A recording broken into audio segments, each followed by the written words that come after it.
বন্ধুরা, সম্পূর্ণ পর্ব দেখতে চ্যানেলটি সাবস্ক্রাইব করুন। মেঘার আসল পরিচয় জেনেই সবার সামনে নিয়ে আসবে কুসুম। সম্পূর্ণ জানতে দেখতে থাকো। গল্পের শুরুতেই আমরা দেখতে পারি যে কুসুমের মন মেজাজ খুব একটা ভালো নেই। তার মধ্যেই কুসুমের কানে খবর চলে আসে আয়ুষের সাথে নাকি মেঘার বিয়ে ঠিক হচ্ছে। আর খবরটা শোনা মাত্রই কুসুমের হাত থেকে ট্রেটা পড়ে যায়। আর এটা দেখার পরে ইন্দ্রাণী গাঙ্গুলি চমকে যায়। আর সাথে কাকিমণি বলে, কি ব্যাপার কুসুম, আয়ুষের বিয়ের খবরটা শুনে তুমি যেন চমকে গেলে মনে হলো। তখনই কুসুম বলে, আরে না, আমার হাত থেকে এটা পড়ে গেল। তখন কাকিমণি খুব বাজেভাবে কুসুমের সাথে কথা বলতে থাকে। তখনই ইন্দ্রাণী গাঙ্গুলি বলে, কি হচ্ছে কি ছোট, তুই কেন এইভাবে বলছিস আমি এটাই বুঝে উঠতে পারছি না। কাকিমণি বলে, দিদি আমি কি কিছু ভুল বললাম? না মানে কুসুমকে দেখে এখন খুবই অন্যমনস্ক মনে হয় ও যেন সারাদিন কিছু ভেবেই চলেছে। কি ভেবে চলেছে সেটাই আমি জিজ্ঞেস করছিলাম, ব্যাস এইটুকুই। এর মধ্যেই কুসুমের কথা না ভেবে তখনই ইন্দ্রাণী গাঙ্গুলি বলে, আজকাল মানুষ মানুষের ভালোটা সহ্য করতে পারে মা, নর্মাল একটা ব্যাপার নিয়ে কত কি লিখে রেখে দিয়েছে। তারপর যখন আয়ুষ বাড়িতে আসে, আয়ুষকে জিজ্ঞেস করে আর ভিডিওটা দেখায়। তখনই আয়ুষ খুব রেগে যায় আর বলে, আমি এক্ষুনি এই মিডিয়াতে কল করে ভিডিওটা বন্ধ করার জন্য বলবো। তখনই ঈশান বাড়ে, তুই চিন্তা করিস না ভাইদা, সোশ্যাল মিডিয়া থেকে কি করে ভিডিওটা ডিলিট করতে হয় সেটা আমি খুব ভালো মতন জানি, দাঁড়া আমি এক্ষুনি দেখছি। তার মধ্যেই চলে এসেছে মেঘা এসে বলে, কাউকে আর কিছু করতে হবে না, যা করবার আমি করে দিয়েছি। তখনই ইন্দ্রাণী গাঙ্গুলি বলে, মেঘা তুমি কি করেছ? মেঘা তখন বলে, আসলে এই ঘটনাগুলো নিয়ে যারা এরকম বার করেছে আমি তাদের মধ্যে একজনকে ধরে নিয়ে এসেছি, আর এই লোকটাই এই কাজটা করেছে। তখন সেই জার্নালিস্ট সবার সামনেই ক্ষমা চায় আর বলে, আমি আর কক্ষণে এরকম ভুল করব না, আমার খুব বাজে একটা ভুল হয়ে গেছে। তখন মেঘা বলে, তুমি ক্ষমার অযোগ্য, বুঝেছ? ইন্দ্রাণী গাঙ্গুলি বলে, তুমি যে কাজটা করেছ তার জন্য সবার থেকে বেশি যার ফেস লস হয়েছে সেটা হলো মেঘা, তুমি মেঘার কাছে ক্ষমা চাও। এরপরে সেই লোকটা মেঘার কাছে ক্ষমা চায়, কিন্তু মেঘা বলে, তোমাকে আমি ক্ষমা করতে পারবো না, বুঝতে পেরেছ? ভবিষ্যতে কখনো যদি এরকম কাজ করো আমি কিন্তু ডিরেক্ট তোমাকে পুলিশের হাতে ধরিয়ে দেব। এরপর সেই লোকটা চলে যায়। মেঘা বলে, সোশ্যাল মিডিয়া থেকে সব জায়গা থেকেই ভিডিওটা ডিলিট হয়ে গেছে, আর চিন্তা করবার কোনো কারণ নেই। তখন ইন্দ্রাণী গাঙ্গুলি বলে, সত্যি মেঘা, তুমি যেভাবে সবকিছু সামলালে তোমার প্রশংসা তো করতেই হবে। আজকে এসেছো, আমাদের বাড়ি থেকে না খেয়ে কোনোভাবেই যাবে না। কিন্তু মেঘা একদমই খেতে চায় না আর বলে, না না আন্টি, আমার একদমই খেতে ইচ্ছে করছে না। কিন্তু ইন্দ্রাণী গাঙ্গুলি বলে, গাঙ্গুলি বাড়ি থেকে কেউ অভুক্ত হয়ে যায় না, তুমি এরকমভাবে ভেঙে পড়ো না, কিছু হয়েছে? এরপরে জিজ্ঞেস করে, তোমার বাবা মা কেমন? মানে তুমি তো তোমার বাবা মার সম্পর্কে সেরকম কিছু বলনি। মেঘা বলে, আসলে আমার বাবা মা কেউই আর এই পৃথিবীতে নেই। আমি একদিন খুবই জেদ করি আমার জন্মদিনের দিন যে মা বাবা দুজনকে আমাকে স্কুলে দিয়ে আসতে হবে। তো আমরা তিনজন মিলে অনেক গল্প করে বেরিয়ে পড়ি। এরপর বাবা মা আমাকে স্কুলে ছেড়ে আসে। ফেরার পথে একটা গাড়ি দুর্ঘটনা ঘটে, সেখানে মা তো একেবারেই শেষ হয়ে যায়।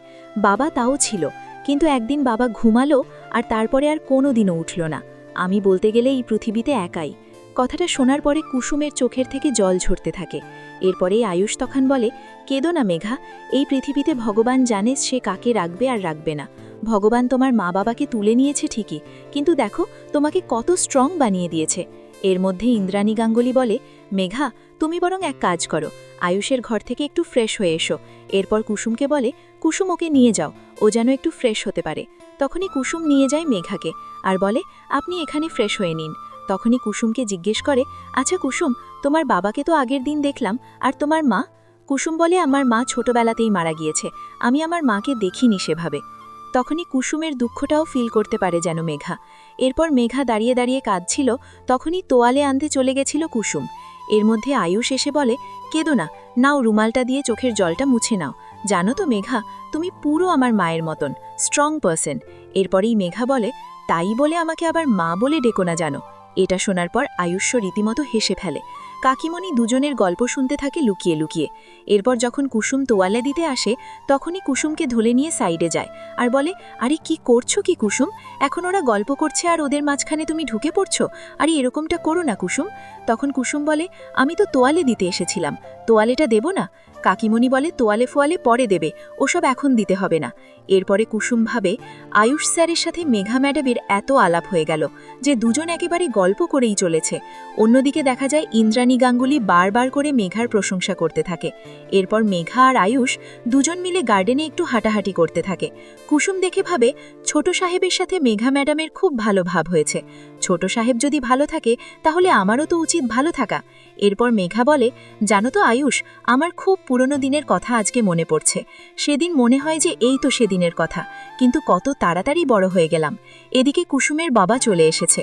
কুসুমের বাবাকে দেখে তখনই মেঘা হাত জোর করে ক্ষমা চায় আর বলে, আপনি কুসুমকে মারতে যাচ্ছিলেন দেখে আপনাকে আমি অনেকগুলো কথা বলেছিলাম। প্লিজ কাকু, আমাকে ক্ষমা করে দেবেন। তখনই কুসুমের বাবা বলে, কি করছেন কি ম্যাডাম, আপনি ক্ষমা চাইছেন আমার কাছে?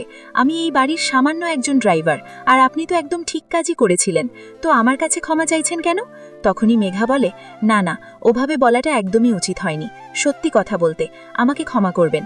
এরপরে আয়ুষ বলে, জানো তো মেঘা, ওনারা আমাদের বাড়ির সদস্য মতোই হয়ে গেছেন।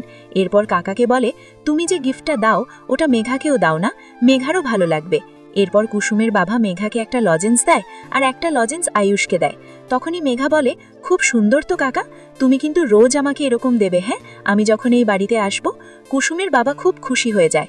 অন্যদিকে কুসুমের হঠাৎ করেই মনে পড়ে যায় একদিন দেবলীনা কুসুমের বাবার হাতটা রীতিমতো চেপে ধরেছিল দেবলীনার পা দিয়ে। সেই কথাটা মনে পড়তেই কুসুম ভাবে দেবলীনা ম্যাডামের মতন মানুষ হয়তো এই পৃথিবীতে কমই আছে। দেবলীনা ম্যাডাম এখন কাজের উচিত শাস্তি পাচ্ছে। এদিকে কুসুম ভাবে যে এই মেঘা ম্যাডাম হঠাৎ করে বাড়িতে এসে সবার মন জয় করে নিচ্ছে। ম্যাডাম আদেও ঠিক থাকতো, না হলে অন্য কোনো গল্প আছে। এসবই ভাবতে থাকে কুসুম। আসলে কুসুম গাঙ্গুলি বাড়িকে, আয়ুষ গাঙ্গুলিকে খুবই ভালোবাসে। ওদের জীবনে কোনো সমস্যা আসুক এটা কুসুম নিজে চায় না, তাই সবকিছু একবার যাচাই করে দেখে নিতে চায় আদেও সবকিছু ঠিক আছে কিনা।